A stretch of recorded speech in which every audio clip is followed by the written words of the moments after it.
Hello there, ladies and gentlemen. The Big Daddy D is here, and I'm joined here at the podcasting table by the Little Daddy E. Ew. Once again, we're taking a retrospective look over the WWE, or rather WWF, from yesteryear, courtesy of the WWE Network. This time it's July 15th, 1989, and we're live from Houston, Texas. Houston. Sorry? Houston. From Houston, Texas, for the Royal Rumble 1989. Your hosts are Gorilla Monsoon and Jesse the Body Ventura.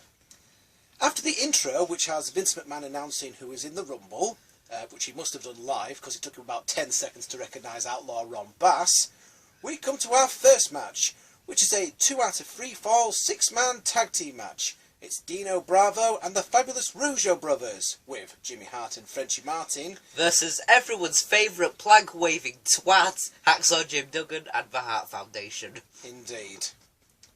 Okay, so little xenophobia in wrestling is one thing, but when you're picking fights with a couple of French Canadians, you really have to reevaluate your tolerance just a little bit. You reckon? Yeah. Anyway, the Rougeaus are so good at the cocky yet cowardly heel bit, I'm surprised the WWF didn't use them as heels sooner. Jimmy Hart, who was dropped by the Hart Foundation, are advising the Rougeaus of the Foundation's weaknesses. So, the first fall. Bret does some really nice stuff with both Rougeaus, and you can tell Vince's gut wanted to push him to the moon, but his conservatism just wouldn't let it happen until he had no choice. The Rougeaus cheat by pulling down the ropes, and Bret falls to the outside.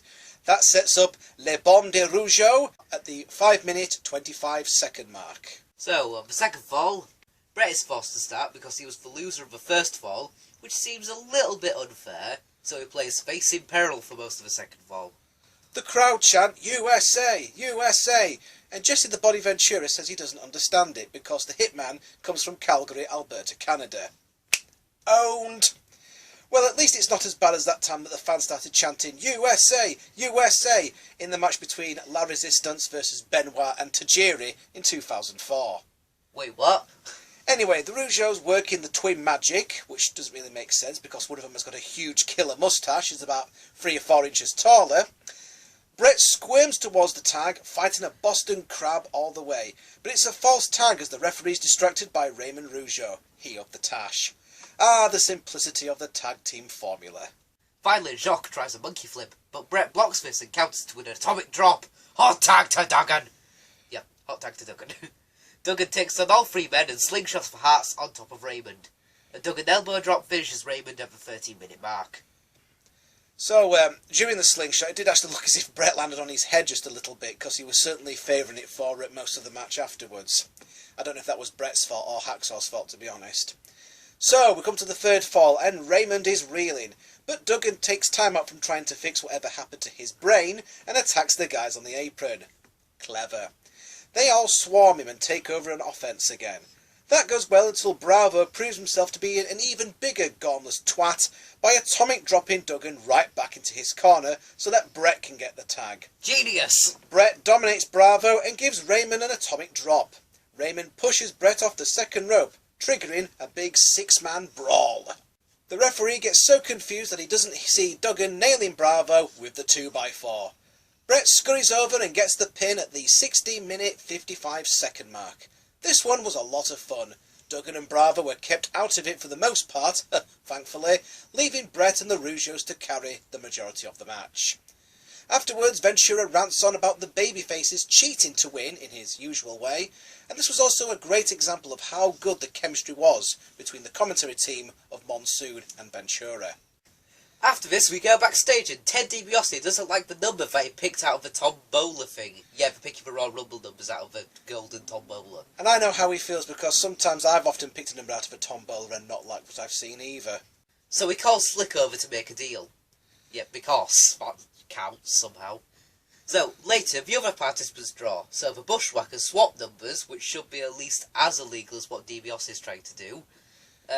Bad News Brown is happy with his number. Okay. Jake Roberts hopes Andre will still be in the Rumble by the time he gets there. The Rockers wish each other luck, and this segment drags on forever. Next up, it's the Super Pose Down, the Ultimate Warrior versus Ravishing Rick Rude, with Bobby the Brain Heenan in his corner. Rude won the Jesse the Body Award for abdominal excellence or something, and so he felt confident enough to challenge another roid-up freak to see who had the better body in the World Wrestling Federation. This must have been what one of Vince McMahon's wet dreams looked like. Well, it's a good job that Vince McMahon himself wasn't commentating here, as he probably would have splooged himself. Thanks for the mental image. You're welcome. Anyway, this was a lot more entertaining with a 15-minute weightlifting segment involving Dino Bravo at the last year's Rumble. Jesse scores it for Rude, and to be honest I'd have to agree, but the fans vote for the Warrior, and that's what counts really. Rude gets pissed and smacks the Warrior with his workout bar before choking him with it.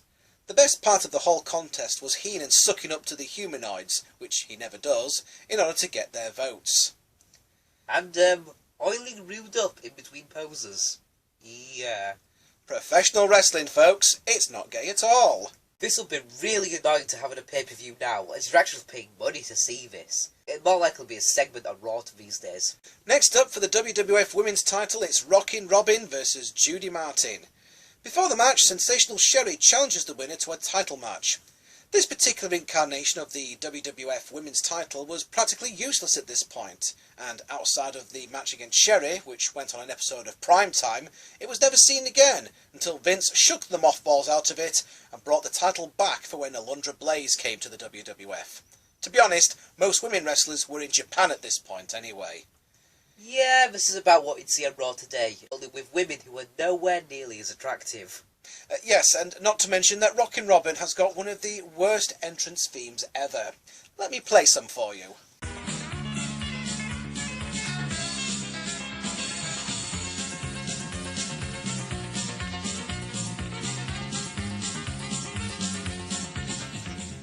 For God's sake, turn it off, it hurts! Sorry about that. Anyway, when did we last see Judy Martin here on the podcast? It was last year's Rumble with us, part of Golden Girls, wasn't it? Well, it looks like she's aged about 15 years since then. Kill it with fire. Anyway, the match really isn't helped by Sherry's awful, awful commentary. At least she's as bad as Art Donovan. How much does this fella weigh? Oh, God. Yeah, Sherry's commentary is not very good. She basically says, she's overrated, get away from me, Gorilla Monsoon, I'm gonna beat her. Forever. Robin does hit a nice DDT and then floats over into the cover. Martin comes back with a backslide for 2, but Robin fakes her out on a crossbody at the end and then delivers a real one at 6 minutes 25 seconds. They looked competent at times.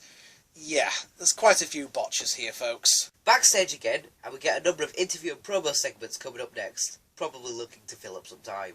Some of the highlights of this include Elizabeth diplomatically avoiding the question of who she would root for if it came down to Hogan and the Macho Man as the last two. You know, I gotta think that the Macho Man would be pissed off on that alone, to be honest. We also get Sean Mooney confronting Slick about the backstage dealings with Ted DiBiase. Slick denies that he knows who this Ted DiBiase even is before being confronted with the videotape footage, prompting him to say, "Oh, that Ted DiBiase." Nice one, Slick. You've channeled your inner Homer Simpson there. Next up for the King of the Ring crown, it's King Haku versus the former King, Harley Race. Harley had a hand in training Haku, so this is just part of an effort to put him over as a single star. Both guys were heels at this point, so it's a little unusual that you've got heel versus heel here. It's something that didn't always happen in the WWF. When Race was injured, whilst he was the king, Heenan decided to give Haku the meaningless king's crown instead. And this is Race basically coming back to reclaim it.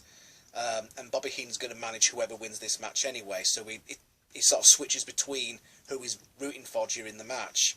The match is okay, but it really doesn't seem to fit for the time and place here. These are two legitimate tough guys with solid wrestling skills, but it's in an era when pretty boys and gym rats are where the in thing. So they take it to the outside, where Race gives him a pile driver on the floor. Jesus! Back in, Haku goes for a diving headbutt, but Race rolls out of the way. Now Race misses a diving headbutt of his own. Fair enough, he did invent the move. Race misses a clothesline and runs straight into the thrust kick from Haku at the 9-minute mark. Race's career was already over, and he probably shouldn't have been in there, but he wanted to put Haku over. I mean, give him props, he took some serious bumps in this match for a guy his age. Haku, on the other hand, was a vastly underappreciated worker during his early singles run. Funnily enough, it wouldn't be until after he lost the crown to Hacksaw Jim Duggan that he started a more significant downturn. This match was actually edited off the Coliseum Video home release, but was included in the version on the WWE Network and on the Royal Rumble Anthology DVD edition. You can probably see why they cut it out of the early VHS version. Next up, we get more promo vids from the participants in the Rumble. The Powers of Pain do an awful lot of heavy breathing, whilst Mr. Fuji babbles on about the Lion Lumble, ha ha ha ha ha! Mr. Perfect and Macho Man both cut really good promos though.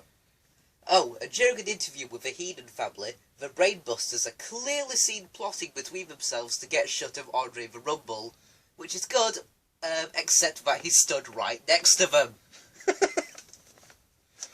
Mean Gene asks Hogan what would happen if the last two were him and Savage. Hogan delivers his usual coke-fueled promo where he says that he's never been defeated and that the Hulkamaniacs still consider him to be the champ. Neither of which is true, and just makes Hulk look really cuntish again. And now, finally, it's time for the Royal Rumble match.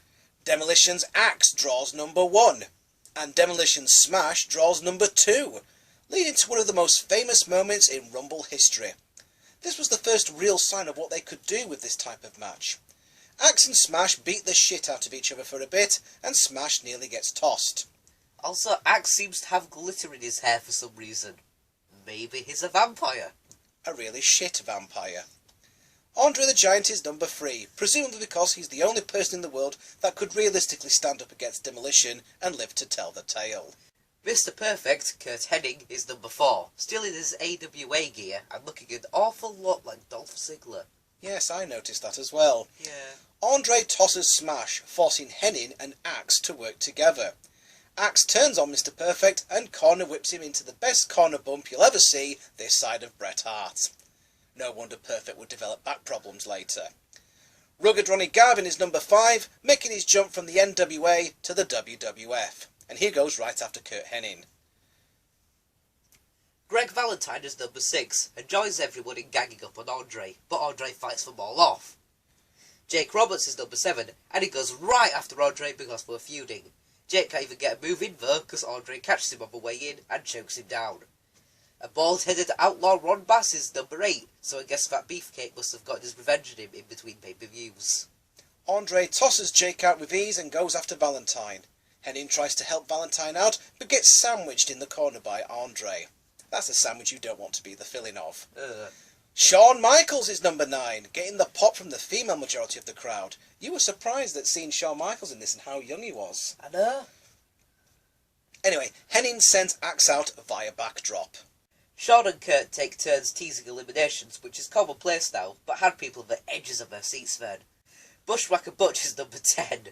Jake follows right behind and throws Damien in the ring. Andre is so freaked out by Jake pulling his snake out in the ring that he my. jumps over the top rope and eliminates himself. That's a rule that would come and go, depend on how they wanted to book the match. By the way, me saying that Jake's pulling his snake out is a joke that will probably never run thin on this podcast. The referee eventually gets Jake to put his snake away and go to the back, as the match resumes with Hennig and Bass screwing up a double team. Honky Tonk Man is number 11, but runs right into Mr. Perfect. Hennig and Michaels get whipped into one another. Tito Santana is number 12 and goes after Mr. P. Valentine and Bass hang Michaels in the Tree of Woe, as Bad News Brown comes in at number 13. Bushwhacker Butch and Tito team up to eliminate Honky, drawing a big pop and possibly showing off one of the most unusual team-ups you'll ever see. Bad News picks a fight with everyone, because he's Bad News. Marty Jannetty is number 14, giving the Rockers an advantage. They double dropkick Baldy Bass out. Tito hits the flying forearm on Valentine. Macho Man Randy Savage is number 15, and he goes ballistic on Bad News, while still wearing his sunglasses and bandana, to a huge pop from the crowd. Ooh yeah. Bad News was saying bad things about Elizabeth and calling Savage a jive turkey. I'm sorry, what? It's odd because Savage was already involved in a proxy feud with Akeem and the Big Boss Man, and things like that were rarely done in the WWF in the days of 4 pay-per-views per year. It's almost like Savage and Bad News had their own mini feud going on.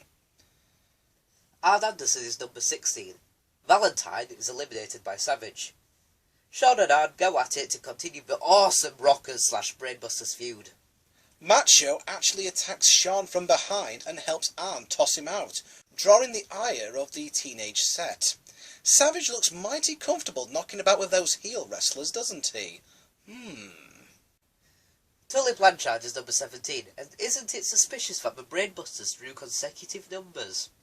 The Brainbusters double team Marty, including an Arn spinebuster into a Tully elbow drop. There goes Marty.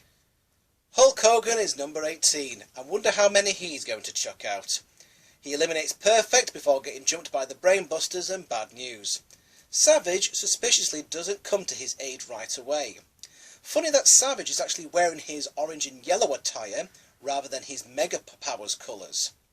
Bushwhacker Luke is number 19, just as Butch gets eliminated by Bad News. Hogan cleans house of the Brainbusters, and Savage brawls with Bad News. Coco Beware is number 20. Despite wearing Hulkamania colours, Coco gets tossed out immediately by Hogan, which actually gets Hogan quite a number of boos. Hogan then chucks out Bushwhacker Luke for good measure.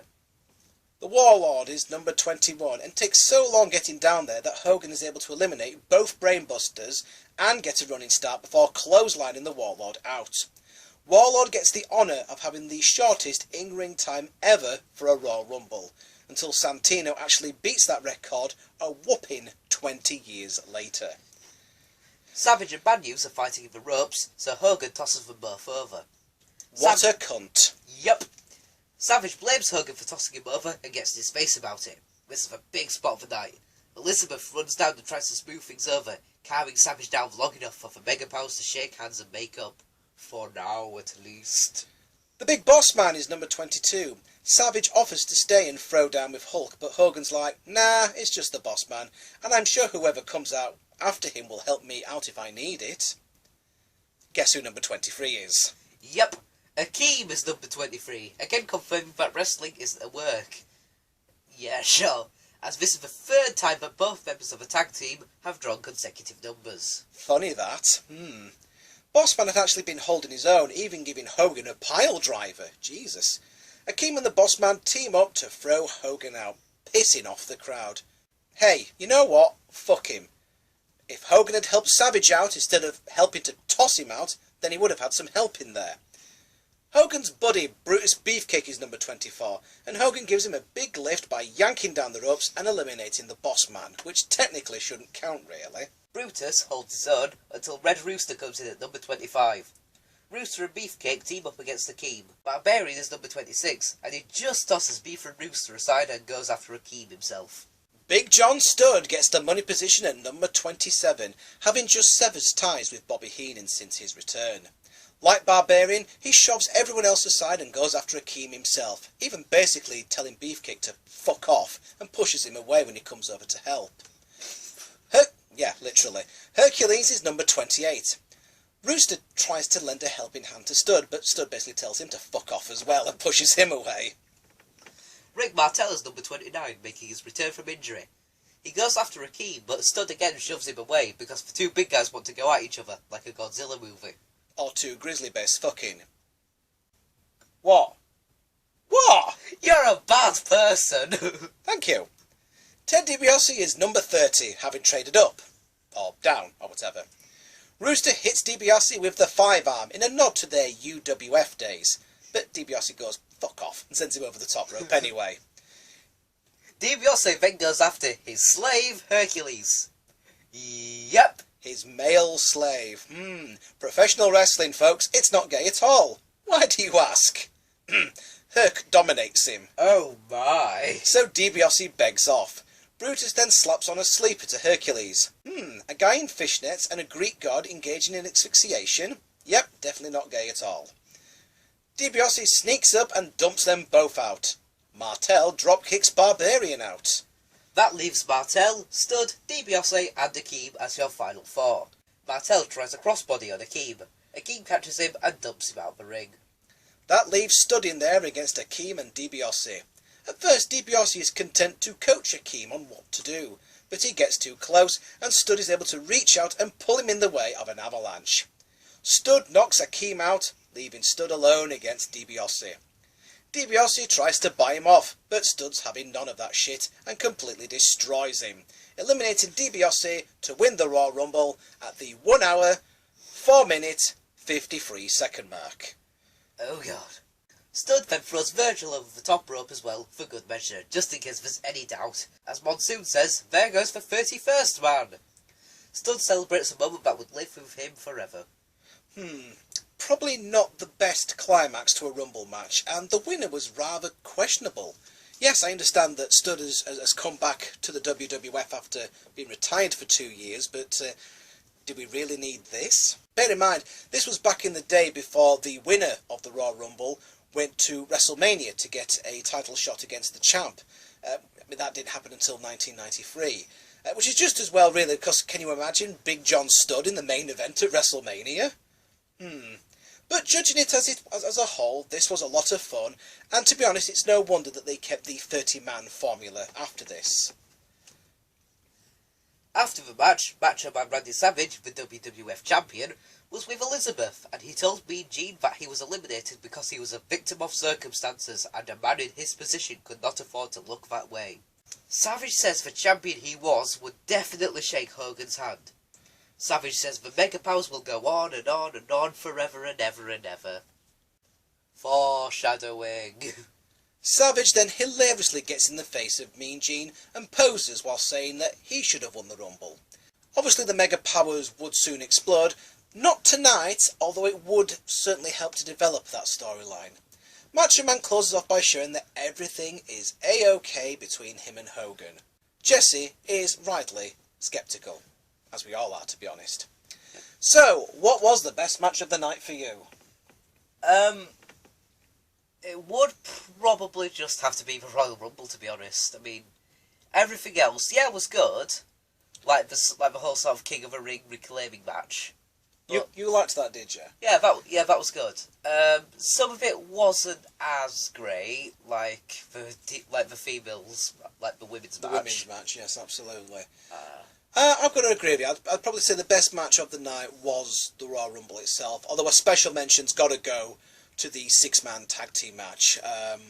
Wisely, they kept Duggan and Bravo out of it as much as possible and let Bret Hart and the Rougeaus going at it, and it's certainly a sign that there's better things in Bret Hart's future along the way. Worst match of the night, I've definitely got to agree with you, is the women's title match, and it's no wonder why it would soon disappear from WWF programming shortly after this. And the stuff between Hogan and Savage was fantastic. To be honest, the pay-per-view exists for only two things. It was an important event in teasing the split between Hogan and Savage, and in building a feud between Ravishing Rick Rude and the Warrior. Despite that, we still give a thumbs up for Royal Rumble 1989. Just skip past the women's match. Until next time, I am the Big Daddy D. I'm the Little Daddy E. And we're signing out for another edition of the All-CAW Wrestling podcast video type thing. Yay. Bye! Yay!